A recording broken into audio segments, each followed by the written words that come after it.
सप्ताह में एक दिन कोई भी चुन लो कि आपको छुट्टी का दिन हो, जिसमें आपको बहुत ज़्यादा मार बांधना लगी पड़ी हो। 4 घंटे निर्धारित कर दो। उस 4 घंटे में आपको अपना शुद्धिकरण करना है, सप्ताह में एक दिन।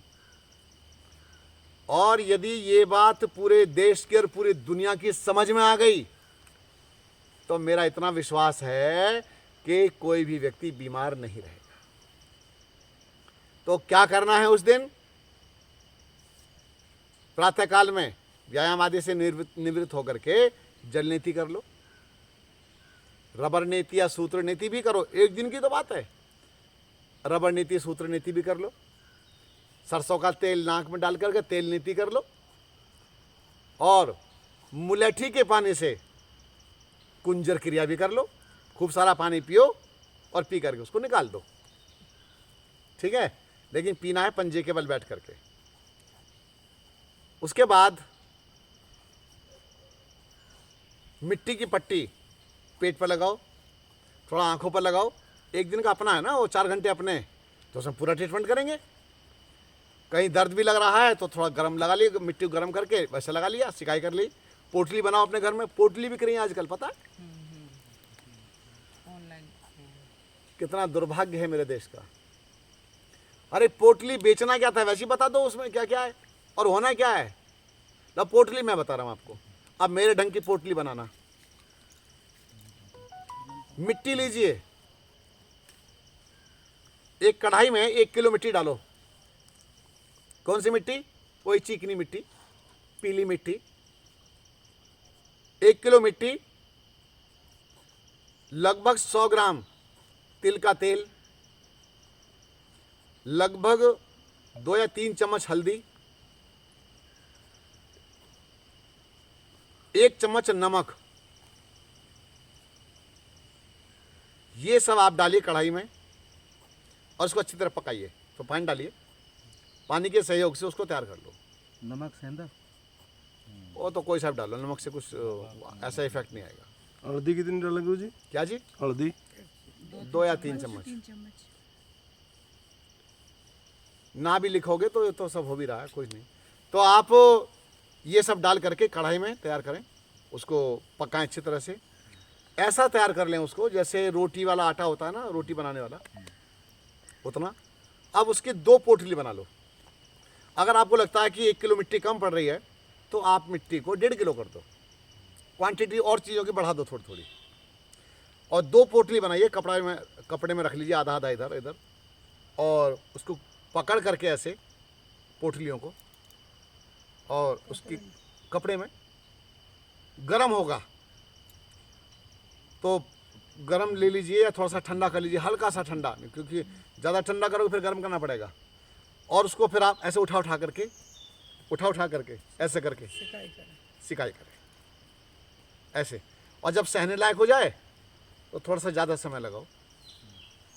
इससे आप अपनी कमर की भी, कंधों की भी, और दर्द के स्थान पर विशेष रूप से आप उसकी सिकाई करें पोटली से। और जब वो सहने लायक हो जाए, धरती पर रखिए, उसको दबाइए, प्रेस कीजिए अच्छी तरह से, और चेक कर लो कि इतना गर्म तो नहीं कि मेरी त्वचा को जला दे। और जब सहने लायक हो जाए तो अपने घुटनों पर उसको बांध दीजिए, लगा दीजिए। तो ये शानदार पोटली हो गई और आपके घुटनों के दर्द के लिए भी और उन बाकी दर्दों के लिए भी लाभ देगा। अच्छा, बाकी जो लाभ मिलेंगे इंटरनल, ये तो बाह्य उपचार हुआ। इंटरनल जो लाभ मिलेंगे, क्योंकि लाभ अंदर से मिलना चाहिए, हम बाहर से लाभ लेने का प्रयास ज़्यादा कर रहे होते हैं। अंदर से लाभ कैसे मिलेगा? जब आप पानी पी के उल्टी करेंगे, उसमें जो एसिड निकल के जाएगा बाहर, सलाइवा बाहर निकल के जाएगा, असली लाभ वहाँ से होगा। आंतों की सफाई करेंगे, वहाँ से लाभ मिलेगा, वहाँ से आपके दर्द खत्म होंगे, वहीं से आपकी बीमारी खत्म होंगी, क्योंकि जड़ तो अंदर भरी पड़ी है। इसके बाद ये सिकाई हो गया और पेट पर मिट्टी पट्टी हो गई। उसके बाद एनिमा ले लो। कुछ भी समझ में ना आवे तो मेरा एक ऑडियो है जिसका नाम है आंतों की शुद्धि, मिल जाएगा, निरोग भारत आंतों की शुद्धि, उसमें डालिएगा। और उसमें मैंने पूरा एनिमा का क्रम समझाया हुआ है किसके बाद कौन सा एनिमा कब कब लेना चाहिए, सब उसमें समझाया हुआ है। तो उसको आप मेरे विचार से डाउनलोड करके रख लें। पिछली बार एक लोग तो आते ही रहते हैं, कई नौजवान और कई लोग ऐसे आते हैं कि गुरुजी ये रही डायरी। इतनी मोटी डायरी उस व्यक्ति ने भरी हुई थी पूरी की पूरी, मेरा उसमें से प्रवचन में से सुन सुन करके। तो उस तरह से आंतों के लिए आप कभी नींबू का पानी का एनिमा ले लिया, कभी त्रिफले का ले लिया, कभी कोई सनाए की पत्ती उबाल करके उसका ही ले लिया, कभी लगता है कि आँव ज़्यादा है यार मेरे अंदर, खट्टी छाछ का एनिमा ले लिया, ब्लड आ रहा है, खून आता है, बवासीर है, फिटकरी का ले लिया, फिटकरी का एनिमा लिया और बवासीर आपकी खून आना तो तुरंत रुकेगा। तो इस तरह से कई सारी समस्याओं से आप लोग मुक्त होते चले जाएंगे। अभी एनिमा में ही लंबा समय नहीं लगता है, पहले से ही तैयारी करके रखो। जैसे हम सामान यात्रा का इकट्ठा करते हैं जी, इकट्ठा करते हैं तो उसके बाद में फिर क्या करते हैं, फिर सामान उठाया और चल दिए। तो इसलिए रात्रि में ही प्रातःकाल की तैयारी करके रखो कि मुझे सवेरे ये चीज़ें चाहिए और इतना इतना सामान मुझे चाहिए, ताकि फटाफट आपका काम हो सके। और मैं कहता हूँ कि परिवार के सब लोग करें कि भाई ये सबके सब करेंगे हम लोग, तो परिवार पूरा का पूरा खुशहाल और स्वस्थ और आनंदित रहेगा। बोलो हाँ या ना? हाँ जी। तो सब खुश रहेंगे। इसके बाद एनिमा हो गया।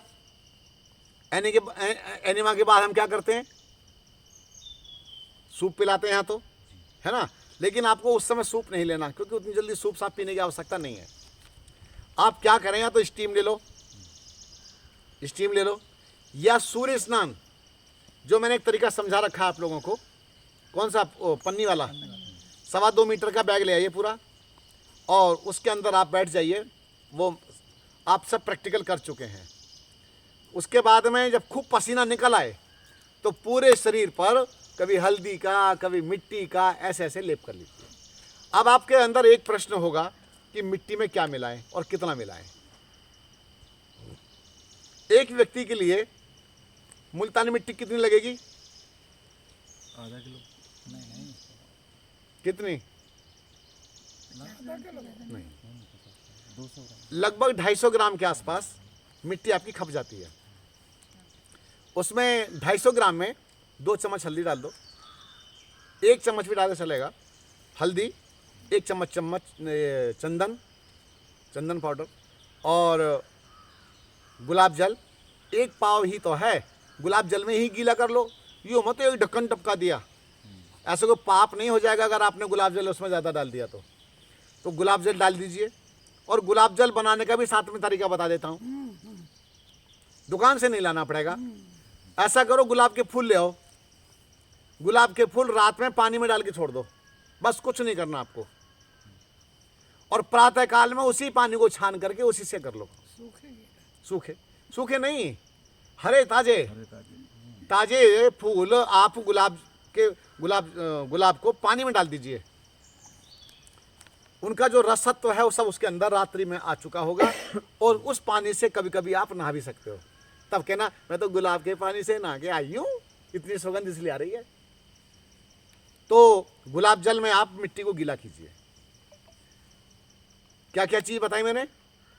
हल्दी, चंदन, गुलाब जल और मुल्तानी मिट्टी। उसके साथ में एक चीज और है, नारियल तेल। नारियल का तेल 1 चम्मच, क्योंकि या 1.5 चम्मच, 2 भी डाला जा सकता है, 2 चम्मच डाल दीजिए नारियल तेल। अब आपके नहाने के लिए नहीं, ये पूरा लेप करने के लिए बढ़िया एक पैक तैयार हो गया। बाद में पेस्ट बना लें उसका मसल करके, और जब फूल जाए अच्छी तरह से तब पेस्ट बनाइएगा। और पानी, गुलाब जल ही लें। गुलाब जल को उतना ले लें जितना उसमें आवश्यकता है। और ये जो मैंने तरीका आपको गुलाब जल बनाने का, ताज़ा फ्रेश बनाने का तरीका बताया है, ये बेस्ट है आपके लिए, और बाहर से खरीदने की आवश्यकता अब नहीं पड़ेगी आपको। और फिर क्या करेंगे, पूरे शरीर पर लेप कर लीजिए, और आप आवश्यकता के अनुसार जहाँ आपको बैठना उचित लगता है वहाँ बैठिए। कम से कम आधा किलो भिगोएं आप मिट्टी, तो क्योंकि कभी कभी क्या होता है कि जो लगाते लगाते कभी कुछ गाढ़ी रह गई तो कम पड़ सकती है, 1 पाव कम पड़ सकती है, आधा किलो भिगोइए। आधा किलो में क्वांटिटी भी जो डालने वाली चीज़ें हैं डबल कर दीजिए। और साबुन की छुट्टी हो जाएगी। साबुन के स्थान पर आप इसी को क्या करें, मिट्टी का घमेला ला के रख लीजिए। उस घमेले में, घमेला टाइप का जो होता है जैसे पक्षियों को पानी पिलाते हैं, ऐसे बने बनाए आते हैं, कुम्हार लोग रखते हैं, तो उसमें क्या करें, यही सामान डाल करके रखें और ये पेस्ट अपने बाथरूम में रखें, पतला पतला। ऐसा नहीं कि बाथरूम चौक हो जाएंगे, बिल्कुल चौक नहीं होंगे। तो क्या करेंगे, पतला पतला अपने शरीर पर लगाइए, पैर से लेकर पूरे शरीर पर जैसे साबुन मलते हैं इसी तरह इसको मल लीजिए। और ऊपर से लगाना शुरू करेंगे नीचे तक तो पूरा सूखता भी जाएगा। और फिर बाद में उसको रगड़िए अच्छी तरह से रगड़िए पूरा। और रगड़ने के बाद फिर स्नान कीजिए। अरे चमत्कार, तब देखो केमिकल के साबुन लगा लगा कर कितने खुश हो रहे हैं सब के सब। हम तो ये लाते हैं, हम तो वो लाते हैं, टेलीविजन में दिखाया था, बड़ी भारी कंपनी है। हाँ, जहाँ बन रहे हैं ना जा करके, और जो वहाँ डाल रखा है साबुन के अंदर, तब जा करके चेक करके पता चलेगा कि हम कितना केमिकल अपने ऊपर यूज कर रहे हैं। अच्छा, ये जो मैंने आपको चीज़ें बताई हैं, क्या इनका कोई साइड इफेक्ट्स हो सकता है कभी? तो मुल्तानी मिट्टी का प्रयोग मैंने आपको बताया। इसी प्रकार से काली मिट्टी भी आप सप्ताह में अपने पूरे शरीर पर, किसी के क्षेत्र में काली मिट्टी होती है, महाराष्ट्र में काली मिट्टी होती है माता जी, नहाने के काम आती है वो। तो काली मिट्टी वो बड़ी चिकनी मिट्टी होती है और विशेषकर बचा बचा कर रखते हैं, उससे हाथ भी धोते हैं वे लोग, साबुन यूज नहीं करते। तो क्या करना है, तो काली मिट्टी को आप भिगो दीजिए, उसमें हल्दी, चंदन, गुलाब जल वगैरह डाल करके उसको भी तैयार कर दीजिए, फुलो दीजिए, उसको भिगो दीजिए और उसका पेस्ट बना करके सूर्य स्नान के बाद फिर पूरे शरीर पर लेप कर लीजिए।